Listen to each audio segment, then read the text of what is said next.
수강생 여러분 안녕하세요. 지난 시간에는 경제관료가 되기 이전 성장 과정부터 식산은행 재직 시절까지 송인상 선생의 활동에 대해 말씀드렸습니다. 이번 시간에는 송인상 선생이 재무부 이재국장과 한국은행 부총재로서 어떠한 활약을 했는가에 대해 살펴보겠습니다. 첫 번째로 말씀드릴 것은 경제안정 15원칙에 관한 내용입니다. 송인상 선생은 1949년 11월 이재국장으로 부임했습니다. 그가 국장으로 부임할 당시 한국 경제에서 가장 시급한 문제는 안정을 이루는 것이었습니다. 부흥과 성장도 중요했지만 안정이 더 시급했습니다. 해방 이후 지속되고 있는 인플레이션을 잡고 재정을 안정시킬 수 있는 정책을 만들어내는 것이 급선무였습니다. 김도연 재무부 장관은 송인상 국장에게 인플레이션 극복 정책을 마련할 것을 지시합니다. 그에게 내린 첫 번째 업무 지시였습니다. 송인상 국장은 우선 경제 안정을 위해 필요한 세 가지 조건을 정했습니다. 세 가지 조건은 재정 적자를 최대한 줄일 것, 수신 내 여신 원칙을 지켜 통화 증발을 막을 것, 그리고 귀속재산 관리를 철저히 할 것이었습니다. 그는 이 세 조건을 충족시키기 위해 경제안정 15원칙을 만들게 됩니다. 말 그대로 경제안정, 특히 물가 안정을 위해 필요한 15가지의 원칙을 마련한 것입니다. 경제안정 15원칙의 내용을 보면 보시는 바와 같이 통화량 조절, 금융긴축, 징세체계의 근본적 개혁, 귀속재산 급속 불하, 정부 보조금 폐지 등이 포함되어 있었습니다. 경제안정 15원칙을 만드는 과정에서 송인상 국장은 일본의 경제안정 9원칙을 참고했습니다. 당시 일본 역시 패전 이후 극심한 인플레이션을 겪고 있었기 때문에 경제를 안정화시키기 위해 이러한 정책을 추진하고 있었습니다. 참고로 9가지 원칙으로는 예산 균형, 조세 증징, 융자 긴축, 임금 안정, 물가 통제, 외화 관리 강화, 수출 확대, 생산 증대, 식량 계획이 제시되고 있었습니다.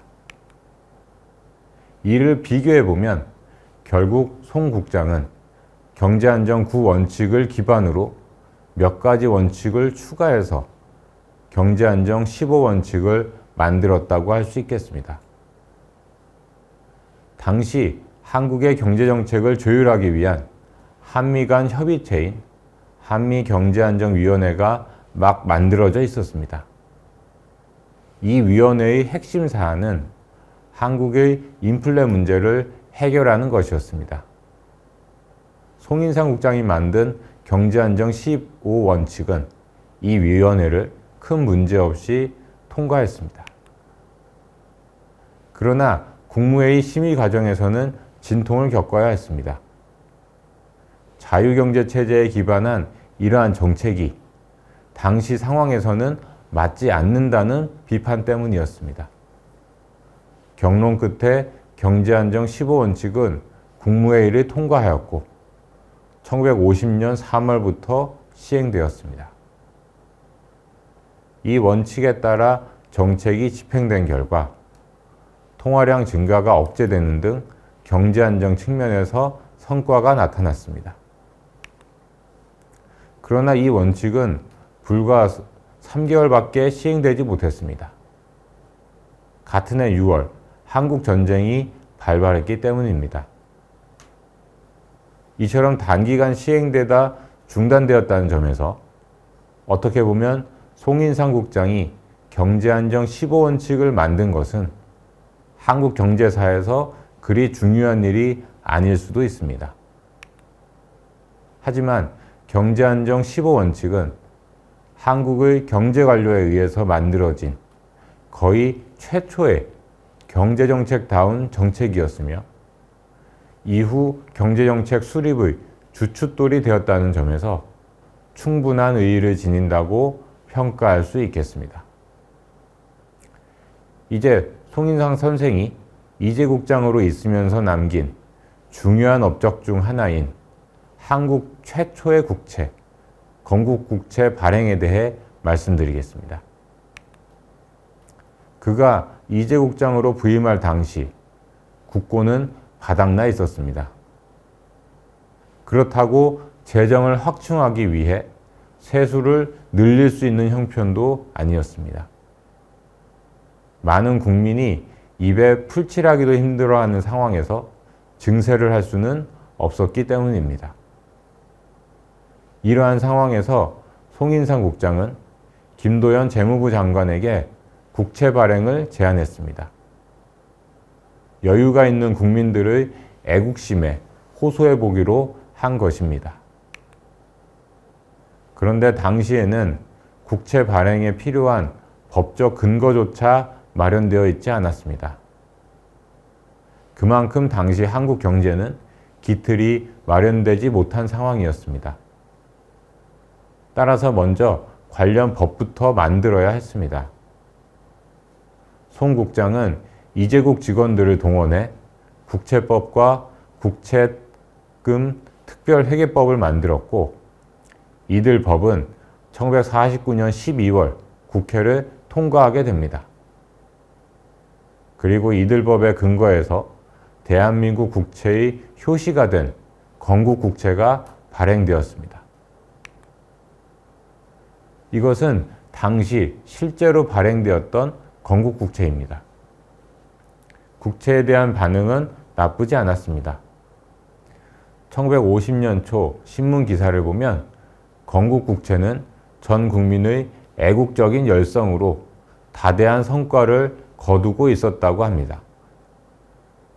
건국국채는 1963년까지 발행되었는데 당시 심각한 재정 문제를 해결하는 데 나름대로 역할을 했다고 할 수 있겠습니다. 송인상 선생은 이재국장으로 있은 지 2년여 만인 1952년 초 한국은행 부총재가 됩니다. 그리고 1957년 6월 부흥부 장관으로 부임하기 전까지 5년 반 정도 동안 한국은행 부총재로서 활동했습니다. 그가 재무부에서 한국은행으로 옮긴 것은 한국은행 조사부를 이끌고 통화개혁을 추진하기 위해서였습니다. 1953년 실시된 통화개혁에 관해서는 지난 백두진 선생에 대한 강의에서 살펴본 바 있으며 8주차 김정념 선생에 대한 강의에서도 소개해드릴 예정이라 여기서는 자세히 말씀드리지 않겠습니다. 한국은행 부총재로 활동하던 시기 그가 남긴 가장 중요한 업적으로는 통화개혁을 실시한 것 이외에도 한국이 국제통화기금인 IMF와 세계은행이라고도 하는 국제부흥개발은행, 즉 IBRD 가입을 승인받은 데에 기여했다는 점을 들 수 있습니다. 송인상 부총재는 한국은행 조사부에 두 기구에 대해 연구할 것을 지시했습니다. 그러면서 한편으로는 정부에 이들 국제기구 가입을 추진하자고 건의했습니다. 이들 기구에 가입하면 국제금융시장에서 한국의 지위가 높아질 것으로 기대했기 때문입니다.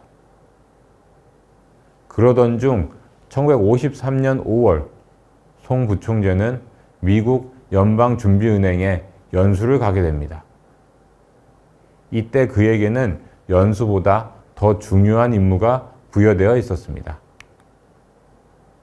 백두진 재무부 장관으로부터 IMF와 IBRD 가입 가능성을 타진해보고 오라는 지시를 받은 것입니다. 이 두 기구에 가입할 것을 건의했던 그가 가입을 위한 작업을 떠맡게 된 것입니다. 그러나 문턱은 높았습니다.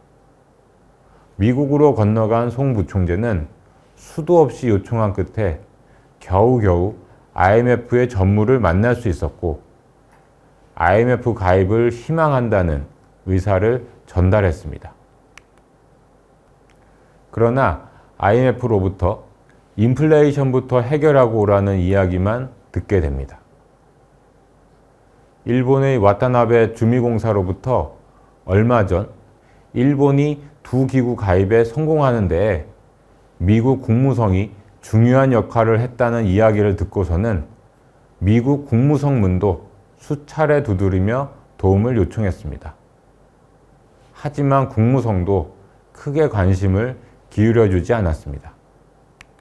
그럼에도 불구하고 송인상 부총재는 기회가 있을 때마다 국무성을 찾아가는 끈기를 발휘했습니다. 그리고 마침내 같은 해 9월 IMF 전무로부터 IMF와 IBRD 연차 총회에 옵서버로 참석해도 좋다는 허락을 받아냅니다. 송인상 부총재는 몇몇 직원들과 함께 두 기구의 연차 대회에 참석한 뒤 유럽을 경유해서 귀국길에 오르게 됩니다.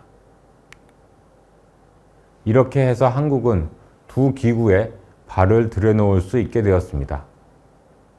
이제 남은 것은 두 기구에 가입할 수 있는 조건을 충족시키는 일이었습니다. 그리고 2년이 지난 1955년 8월 한국은 세계에서 58번째로 IMF와 IBRD에 가입하게 됩니다.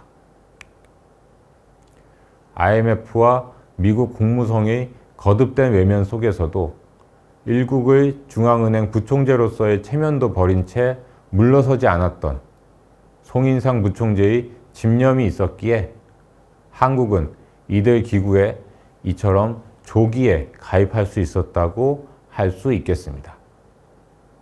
한국 정부는 이후 이들 국제기구로부터 장기 저리로 자금을 빌려 경제발전 과정에서 유용하게 활용하게 됩니다.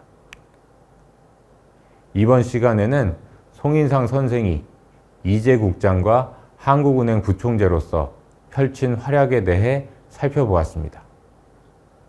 다음 시간에는 그가 부흥부 장관으로 재직하는 동안 어떠한 활약을 했는가에 대해 말씀드리겠습니다.